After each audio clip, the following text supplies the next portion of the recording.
روش رسول الله حکمت هست. بیاییم که قدر سنت های رسول الله صلی الله علیه و سلم را بدانیم، پرسان کنیم، نگاه کنیم، مطالعه کنیم که چی چیز سنت رسول الله هست، چی چیز گفتار رسول الله هست، چی چیز کردار رسول الله هست، چی چیز را رسول الله انجام دادن تا اینکه او را انجام بدهیم که چه کار بشود؟ که موفق بشویم، کامیاب بشویم، آرام باشیم، آرامش داشته باشیم و راحتی در زندگی ما باشد. وقتی گفتیم در تمام ابعاد زندگی، از خواب شدن شروع تا نان خوردن، تا راه رفتن، تا کار و معامله، تا تعامل با همسایگان و تا نشست و برخاست، وقتی اینها رو نگاه کنیم که بر روش رسول الله باشد، 24 ساعت زندگی ما به عبادت سپری می شود. حالت مؤمن، حالت امتیان رسول الله حالت تعجبی هست.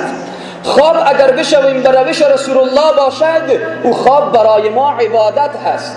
نان میخوریم که شکم ما سیر بشود، از گرسنگی هلاک نشویم، اگر به سنت رسول الله برابر باشد نان خوردن ما عبادت حساب می شود. کار و معامله می کنیم تا دنیا داشته باشیم، تا اقتصاد داشته باشیم، تا دست ما پیش دیگران دراز نشود. اگر بر روش رسول الله برابر باشد عبادت هست. با برادر مسلمان خود ارتباط برقرار می کنیم، اگر بر روش رسول الله برابر باشد عبادت هست. چی می خواهیم؟ به اولاد خود یاد بدیم که فرزندم وقتی خواب میشی به طریق سنت خواب شو.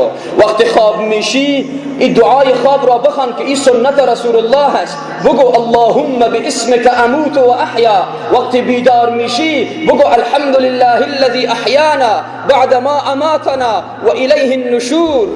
فرزندم وقتی به مسجد داخل میشی بگو اللهم افتح لی ابواب رحمتک. پای راست خود را بگذار، این سنت رسول الله هست. فرزندم وقتی نان میخوری با بسم الله شروع کن، وقتی نان تو تمام میشه با الحمدلله ختم کن، حمد و ستایش الله را بگو. فرزندم وقتی دستشویی میری با پای چپ برو و این دعا رو بخوان اللهم انی اعوذ بک من الخبث والخبائث. وقتی بیرون میشی پای راست خود را بگذار، بگو الحمد لله الذي اذهب عني العزا وعافاني. به همین طریق از مثالهای کوچک شروع کردیم تا بلند که برویم. اینها سنت های رسول الله هست. بیاییم که اتباع و پیروی از رسول الله داشته باشیم. امروز وقتی ما نان میخوریم مریض میشیم به خاطری که بر روش رسول الله نان نخوردیم. وقتی خواب میشیم پهلوهای ما به درد میآید چون بر روش رسول الله خواب نشدیم. وقتی به کار و معامله موفق نمیشیم چون بر روش رسول الله قدم بر نداشتیم.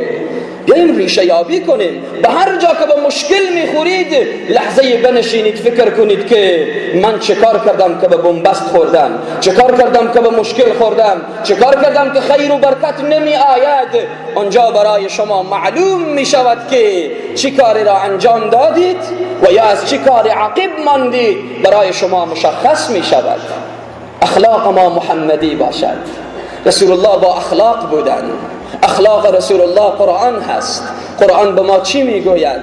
باید با همدیگر مهربان باشیم، محبت داشته باشیم، احترام همدیگر را داشته باشیم، خرد خود را خرد بگیم، بزرگ خود را بزرگ بگیم، اتفاق و اتحاد خود را حفظ کنیم، مهربان باشیم با همدیگر، مهربان باشیم با اولادهای خود، مهربان باشیم با همسر خود، مهربان باشیم با دختران خود، مهربان باشیم با همسایگان خود تا الله با ما مهربانی کند. این روش رسول الله هست.